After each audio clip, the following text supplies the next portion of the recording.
فَيُقَالُ هَذَا مَقْعَدَكَ حَتَّى يَبْعَثَكَ اللَّهُ إِلَيْهِ يَوْمَ الْقِيَامَةِ.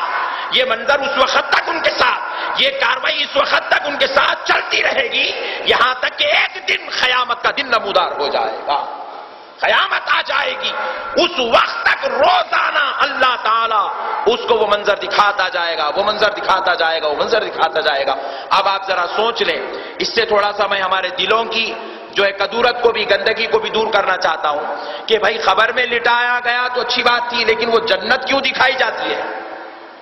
جنت کیوں دکھائی جاتی ہے؟ اب آپ دیکھیں، اگر کوئی آدمی ہے اسے آپ تنہا کر دیں گھر میں، آپ ہی ہیں مثال کے طور پر، آپ کو گھر میں چھوڑ دیا گیا ہے، بیوی بھی، بچے بھی، خاندان والے، قبیلے والے سب دعوت میں چلے جائیں، آپ کو تنہا گھر میں چھوڑ دیا جائے.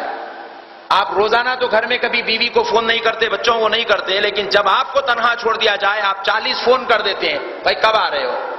ابھی نکلے کہ نہیں نکلے؟ ابھی کیا ہوا؟ ابھی کیا کر رہے ہو؟ کب آ رہے ہو؟ جلدی آؤ. کیونکہ آدمی بے چینی اور بے قراری کی انتہا کو اس وقت پہنچتا ہے جب وہ تنہا ہوتا ہے. تو خبر میں وہ تنہا ہے، اس کی بے چینی اور بے قراری انتہا کو پہنچ جاتی ہے کہ خبر کی کوٹری میں لیٹا لیٹا پریشان ہوتا ہے. تو مولا فرماتا ہے بندے پریشان ہونے کی ضرورت نہیں، دیکھ تجھے جنت اس لیے دکھا رہا ہوں تاکہ تجھے تسلی ہو جائے، ایک دن اپنے رشتہ داروں سے وہاں ملاقات کرنی ہے. اسے جنت اس لیے دکھائی جاتی ہے تاکہ وہ خبر میں آرام سے لیٹا رہے. 1000 سال سے لیٹے ہیں، آ نہیں رہے باہر کوئی بھی، پورے لیٹے ہوئے ہیں اس لیے کہ جنت دیکھ رہے ہیں.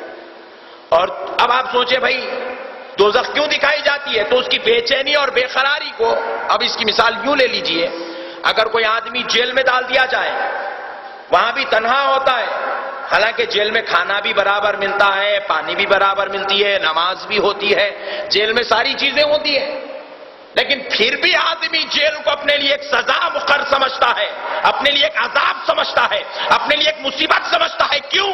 اس لیے کہ وہ سارے خاندان والوں، رشتہ داروں، عزیزوں، دوست و احباب ساروں سے ٹوٹ کر تنہا قید خانے میں بند ہو جاتا ہے، اور اسے بار بار سنایا جاتا ہے کہ تجھے عدالت جانی ہے، وہاں تجھے پھانسی ہونے والی ہے، وہاں تجھے سزا ہونے والی ہے، وہاں تجھے مارا توڑا جانے والا ہے. یہ ساری چیزیں اسے ڈرائی جاتی ہے. کیوں؟ جو گناہگار، جو مجرم ہوتا ہے اسے عذاب دکھا کر ڈرایا جاتا ہے. اللہ کہتا ہے میرے بندے تو نے میری نافرمانی کی، تو نمازوں کو چھوڑتا تھا، عبادات کو چھوڑتا تھا، ریاضتوں کو چھوڑتا تھا، تقوی کی باتیں تو سنتا تھا مگر عمل نہیں کرتا تھا، لہذا اب تو تنہا رہنے کا عذاب بھی بھوگ دے گا، اور جب یہاں سے نکلے گا تو دیکھ وہ عذاب دوزخ بھی تجھے دیا جائے گا. اللہ اکبر. اس کو اور ڈرایا جاتا ہے. تو اس لیے میرے پیارے بھائیوں، اللہ کا واسطہ ہم گناہ کرنا چھوڑیں، گناہوں سے باز آ جائیں، گندی عادتوں کو ترک کر دیں، اللہ کے سچے بندے رسول اللہ کے سچے غلام بن جائیں، عبادات کی طرف توجہ کریں. تو الغرض قبر میں نہ صرف مردہ زندہ رہتا ہے بلکہ اپنی حقیقی مقام کو دیکھ بھی لیتا ہے. تو اس لیے اب خبر میں رہنے والوں کو مردہ نہیں کہا جائے گا، میت کہا جائے گا.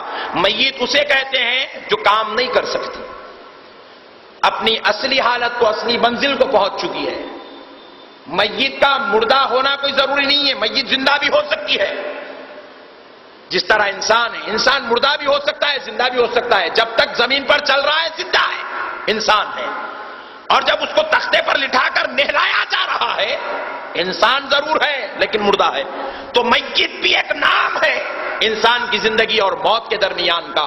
تو الغرض پیارے بزرگوں اور دوستو، ہمارے آقا انعامدار مدنی تاجدار علیہ السلام نے بتایا کہ دنیا والوں تم اپنے میتوں کو مردہ نہ سمجھو بلکہ وہ زندہ ہوتے ہیں، اور اپنے مقام آخرت جنت اور دوزخ کے مقام کو اپنی خبروں میں لیٹ کر دیکھتے ہیں. ہر روز ان کو ان کے مقامات دکھائے جاتے ہیں یہاں تک کہ قیامت کا دن آ جاتا ہے. پھر اس کے بعد دیکھیں ہمارے پیارے آقا رحمت للعالمین صلی اللہ تعالی علیہ وسلم، ایک اور حدیث شریف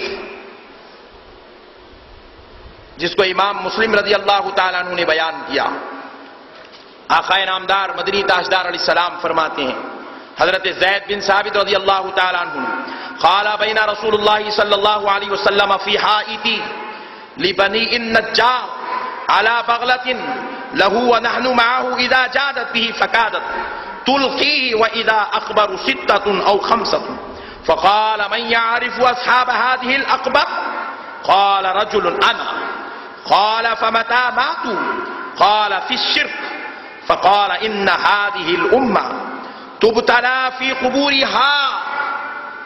نبی کریم رحمت اللہ عالمین صلی اللہ علیہ وسلم کے غلام حضرت زید بن ثابت بیان کرتے ہیں کہ ہم ایک بار رسول اللہ صلی اللہ علیہ وسلم کے ساتھ جا رہے تھے. آقا نامدار مدنی تاجدار صلی اللہ تعالی علیہ وسلم کے ساتھ جا رہے تھے. بنو نجار کا کھیت تھا، باغ تھا. اس باغ سے ہماری سواری گزر رہی تھی اور آقا علیہ الصلوۃ والسلام ایک خچر پر بیٹھے سواری فرما رہے تھے اور ہم حضور صلی اللہ تعالی علیہ وسلم کے ساتھ ساتھ آپ کے پیچھے پیچھے چل رہے تھے. فرماتے حضرت زید بن ثابت کہ اچانک رسول اللہ صلی اللہ علیہ وسلم کا خچر بدکا، اچھلنے لگا، اپنے سامنے کے پیروں کو اچھال دیا. نبی پاک علیہ السلام نے اس کی گردن کو پکڑ لیا. پھر حضرت زید بن ثابت رضی اللہ تعالی عنہ فرماتے ہیں کہ ہم نے دیکھا کہ وہاں پر بازو میں جہاں خچر بدکا اس کے بالکل بازو میں 5-6 خبریں تھیں. خبریں، اس خاندان کے لوگوں کو وہاں دفن کیا گیا تھا، خبریں تھیں. فرماتے ہیں حضور نبی کریم علیہ السلام نے فرمایا کہ اے صحابیوں، تم میں سے کوئی شخص ان خبروں کو پہچانتا ہے، یعنی کہ اس کے اندر کس کو دفن کیا گیا تم جانتے ہو؟ صحابی نے عرض کیا جی ہاں یا رسول اللہ میں جانتا ہوں، یہ وہ لوگ ہیں جو زمانے شرک میں دفن کیے گئے تھے. یعنی کہ جب شرک کا زمانہ تھا، جب ابھی آپ کی آمد نہیں ہوئی تھی، لوگ کفر و گندگی کے دلدل میں پھنسے ہوئے تھے، اس وقت ان لوگوں کو دفن کیا گیا. نبی کریم رحمت اللہ علیہ صلی اللہ تعالی علیہ وسلم فرماتے ہیں، آقا علیہ السلام نے فرمایا صحابیوں سن لو، یہ لوگ اپنی خبروں میں عذاب میں مبتلا ہیں.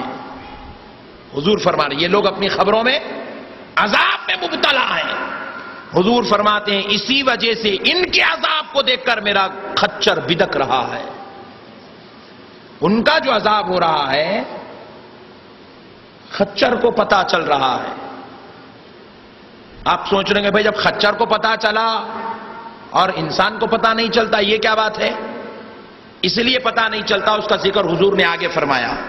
ہم جب ایسے سوچتے ہیں تو صحابہ کے ذہن میں بھی یہ بات تھی کہ بھائی جب خچر کو پتا چل رہا ہے کہ وہاں عذاب ہو رہا ہے، وہاں مارا جا رہا ہے اور پیٹا جا رہا ہے، پھر ہم کو کیوں نہیں دکھائی دیتا؟